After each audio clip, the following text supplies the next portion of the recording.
అన్ని రకాల ఈ అద్భుతమైన షేపుల్లో చేసేసుకుందాం. చూడటానికి ఇదేదో పేకాట కట్లెట్ లాగా ఉన్నాయి, ఎందుకంటే హార్ట్ షేపు, ఈ డైమండ్ షేపులు. మేము బేకరీలో రకరకాల ఈ షేపులతోటి కేక్స్ అవి తయారు చేసేటప్పుడు ఇన్ని రకాల షేపులు వాడతాం. చూడండి, ఇప్పుడు మనకి మంచి డైమండ్ షేప్ కూడా వచ్చేసింది. ఇదే విధంగా ఈ పువ్వుల షేపులు ఇవన్నీ చేసేసుకొని దీన్ని పెనం పైన చక్కగా ఎలా ఫ్రై చేసుకోవాలో చూద్దాం.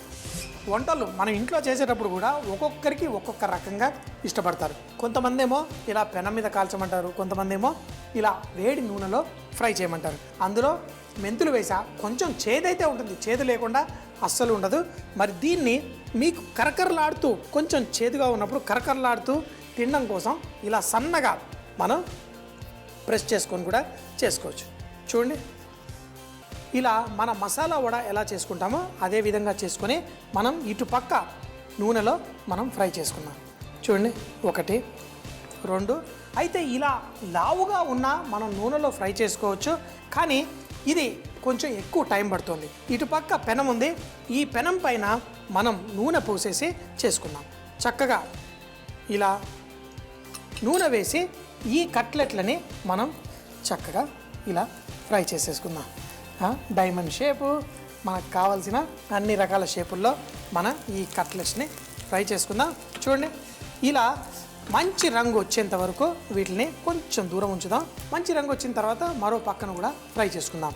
ఇందులో శనగలు, ఇలా పెసళ్ళు, ఇవి పచ్చి కూడా ఎలా తింటామో తినేస్తాం. కాకపోతే ఇలా ఫ్రై చేసుకున్నప్పుడు దానికి మంచి టెక్స్చర్ వస్తుంది. ఇటు పక్కన నూనెలో విరగకుండా చక్కగా పర్ఫెక్ట్గా నూనెలో ఫ్రై అవుతున్నాయి. ఇది కరకరలాడుతూ భలేగా ఉంటుంది. ఈ విధంగా కూడా మనం షాలో ఫ్రై చేసుకొని తినొచ్చు. మరి మంచి రంగు వచ్చిన తర్వాత టేస్ట్ ఎలా ఉంటుందో చూసేద్దామా. ఒక సైడ్ ఫ్రై అయిన తర్వాత మరో పక్కకి చూసుకుందాం. మంచి రంగు వచ్చేంత వరకు ఫ్రై చేసేద్దాం. మరి వేడి నూనెలో ఎట్లాగైనా ఫ్రై చేసినప్పుడు కొంచెం తొందరగానే ఫ్రై అయిపోతుంది. మన మసాలా వడ ఫ్రై చేసుకున్నట్టు ఇదే మన ఈ మొలకెత్తిన గింజలతో మన వడ రెడీ అయిపోయింది. ఇది కూడా పర్ఫెక్ట్గా రెడీ అయిపోయింది.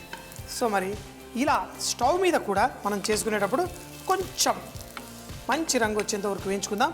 అయితే ఇలా మరో పక్కన కూడా మనకి క్రిస్పీ కావాలంటే దీన్ని కూడా ఈ విధంగా మనం ఇలా లావుగా ఉన్న సైడ్ కూడా ఈ విధంగా మనం ఫ్రై చేసుకోవచ్చు. డీప్ ఫ్రై చేసుకున్నాం, షాలో ఫ్రై చేసుకున్నాం. ఇలా టమాటో కెచప్ తోటి మీకు నచ్చిన సాస్ తోటి వడ్డించుకోవచ్చు. చూడండి, మనం నూనెలో ఫ్రై చేసుకుంటే ఇవి చక్కగా మసాలా వడ ఏంటి, శనగపప్పుని నానబెట్టుకుంది చేసుకుంది. ఇవి కొంచెం మొలకలెత్తిన మరి ఆ శనగలు, అలాగే దాంతోపాటు మనం పెసళ్ళు ఉన్నాయి, మన మెంతులు కూడా దీనికి మంచి రుచిని అందించాయి. సో మరి ఆ అద్భుతమైన రుచిని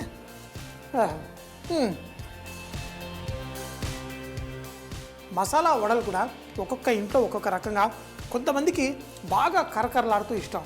నేను ఒక మిక్సీ, ఒక సపరేట్ చాప్ చేసినట్టు వస్తుంది. నాకు అమెరికాలో రెస్టారెంట్ ఉన్నప్పుడు ఆ శనగల్ని తీసి అందులో చేసి వడలు చేసేవాడిని. వచ్చిన వాళ్ళందరూ మా ఇంట్లో మేము ఇలా చేయలేము, ఎంత చక్కగా ఆ పప్పు అన్నీ చిన్న రవ్వ కంటే కొంచెం పెద్దగా, అంత ఈవెన్గా ఉండి చూడ్డానికి కూడా ముద్దుగా ఉండే అన్నాడు. నువ్వు ఇంకేమన్నా చెప్పాలా? ఇంకేమన్నా అబద్ధం చెప్పాలనుకుంటే చెప్పేయి. నేను చూడాలనుకుంటున్నాను నన్ను మోసం చేయడానికి నువ్వు ఎంత నీచానికి దిగజారగలవు అని. ఎందుకు ఆలియా, ఎందుకు నువ్వు ఇలా చేసావు? నీకు తెలుసు కదా, నానమ్మ తర్వాత నీ ఒక్కదానిని కదా నేను పూర్తిగా నమ్మేది. ఏమన్నావు నువ్వు? ఈ మధ్య అన్నిటినీ మర్చిపోతున్నావా? అది చాలు. వాటిలో ఉన్న శక్తి విషయాన్ని గ్రహించి మనకు వివరిస్తాయి.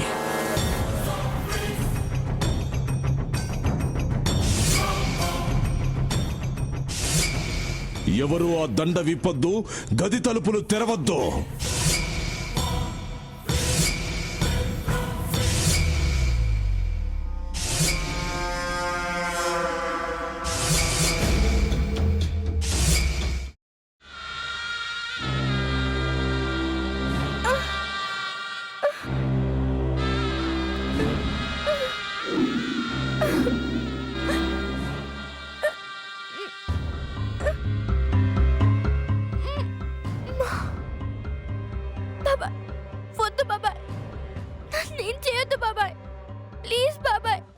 నీకు నిజం తెలిసినప్పుడే నా ఆలోచనలో నువ్వు చచ్చిపోయావు.